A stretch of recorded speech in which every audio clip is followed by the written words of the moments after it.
ስርዓተ ጾታና ሴት ብዙውን ጊዜ አንዳንድ ሰዎች አውቀውም ይሁን ሳያውቁ ስርዓተ ጾታና ሴትነትን እንደ አንድ ተመሳሳይ ቃል አድርገው ሲስተዋሉ ይታያል። ነገር ግን ሁለቱም እንደ አንድ አድርጎ መረዳቱ ወይም መውሰድ ፍጹም ስተትና ሊታረም የሚገባ ጉዳይ ነው። ታሪካዊ አመጣጡን ስናይ የሰው ልጅ ከመጀመሪያ ጀምሮ የሴቶችን ጭቆና ይዞ አልኖረም። ለምሳሌ በጋርዮሽ ዘመን ማየት ይቻላል። በጋርዮሽ ዘመን የህብረተሰቡ ህይወት ባደንና በፍራፍሬ ለቀማ ላይ የተመሰረተ ነበር። ስለዚህ እዚህ ላይ የወንድም የሴትም የተለየ ስራ የለውም ነበር። የስራ ክፍፍል የለውም። ሁሉም በጋራ ያደኑንም ስራ የፍራፍሬ ለቀማውንም ስራ በጋራ ሁሉም ሴቱም ወንዱም በጋራ ነበር ይሰሩት የነበረ ወይም ይከውኑት የነበረ። የተዛባ ስርዓተ ጾታ መኖር ምክንያቶቹ ምን ናቸው ነው? ስለ ሴቶች የበታችነት ምንጭ የተለያዩ አስተሳሰቦች አሉ። በዓለም አቀፍ ደረጃ ወይም ሊትሬቸሮች የተለያየ አስተሳሰብ በዚህ እንትን ላይ የራሳቸውን ሐሳብ አስቀምጠዋል። ምሳሌ አንድ እንደ ሊበራል ፌሚኒስት አስተሳሰብ የሴቶች የበታችነት ምንጩ ተፈጥሯዊም ወንዶችም እንዳልሆኑ ነገር ግን የወንድ የበላይነት አስተሳሰብ እንደሆነ ያስቀምጣሉ ነው። ተፈጥሯዊ ነው ብለው ያስባሉ ሊበራል ፌሚኒስት አስተሳሰቦች። ስለዚህ ይህ አስተሳሰብ የሴቶችን የበታችነት ጭቆናን እና መገለልን የምናስወግደው ለሴቷ እንደ ወንድ እኩል እድል በማመቻቸት ሴቶችን የሚጨቁኑ ስርዓቶችን እና ህጎችን በማሻሻል እኩልነትን ማረጋገጥ ይቻላል ብለው እነዚህ ሊበራል ፌሚኒስት ይህን ሐሳብ አመንጭተዋል።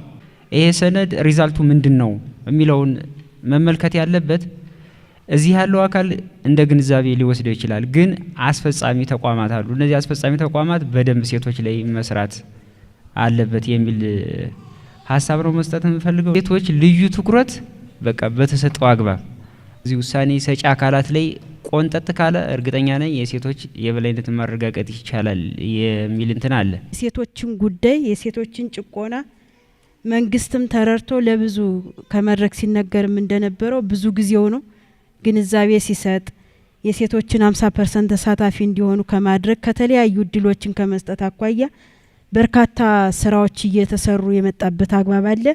አሁንም ትኩረት ሰጥቶ በስራ ላይ ነው ያለ። ስለዚህ እኛም እንደ ሴትነታችን ራሳችን ትኩረት ስንሰጥ እድሉ ሲከፈትልን ሁላችንም ትኩረት ሰጠን ለራሳችን መብት መነጋገር ለራሳችን መብት ሀሳብ መስጠት መቻል አለብን የሚለውን ነገር መውሰድ መቻል አለብን ነው። ሴቶችን በማህበራዊ በኢኮኖሚያዊ በፖለቲካዊ ተጠቃሚነትን ከማረጋገጥ አንጻር ለውጦች አሉ፣ በርካታ ለውጦች አሉ። ከቤት ወጣው ወደ መድረክ በርካታ ሴቶች እየተሳተፉበት አለ።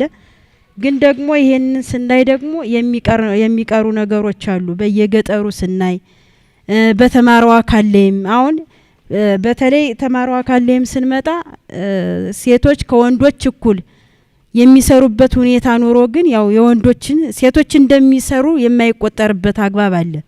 ስለዚህ ይሄንን ሁላችንም ወስደን በየሴክተራችን ሴቶች ከወንዶች እኩል የመስራት እድል የመስራት አቅም እያላቸው ነገር ግን ከሴቱና ከወንዱ የሚበላለጥበት አኳያ ስላለ ይሄውንም ግንዛቤውን በየተቋማችን ወስደን ማስተማር መቻል አለብን።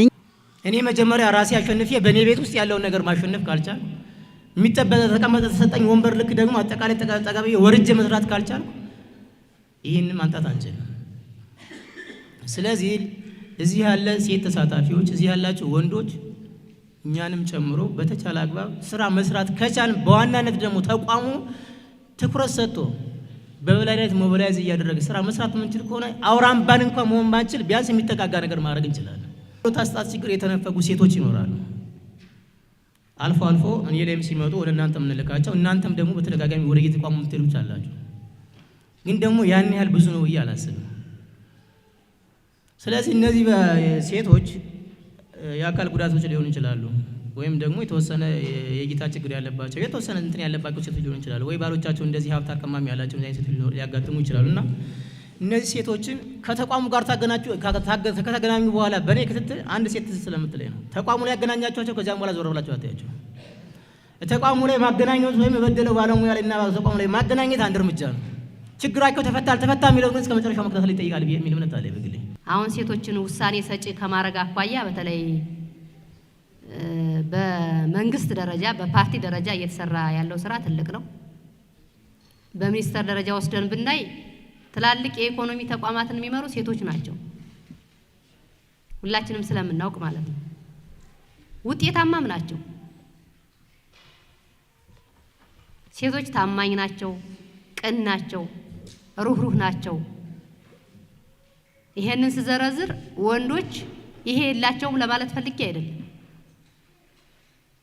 ግን ደግሞ እየተነጋገርን ካለ ነው ሰነድ አኳያው ስጄ ነው ሐሳብ እየሰጠው ያለውና እሱን እድል የሚሰጥ ነው የጠፋው። እሱን እድል እንዲያገኙ ከማድረግ አኳያ ግን መሰረታዊ ክፍተት ያለ በመሆኑ እሱ ላይ ርብርብ ማድረግ መቻል አለብን። ለመድረክ ፍጆታ ብቻ ለንግግር ብቻ የምንጠቀመው ሳይሆን ተግባራዊ እንዲሆንም ጭምር ስራ መስራት መቻል አለብን የሚለውን ነገር ለማንሳት ፈልጌ ነው።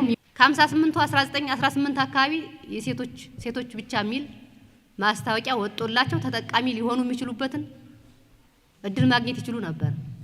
ግን አልሆነም። ለምን? አሰራሩን ማክበር ስላልቻልን ማለት ነው። መመሪያውን ማክበር ስላልቻልን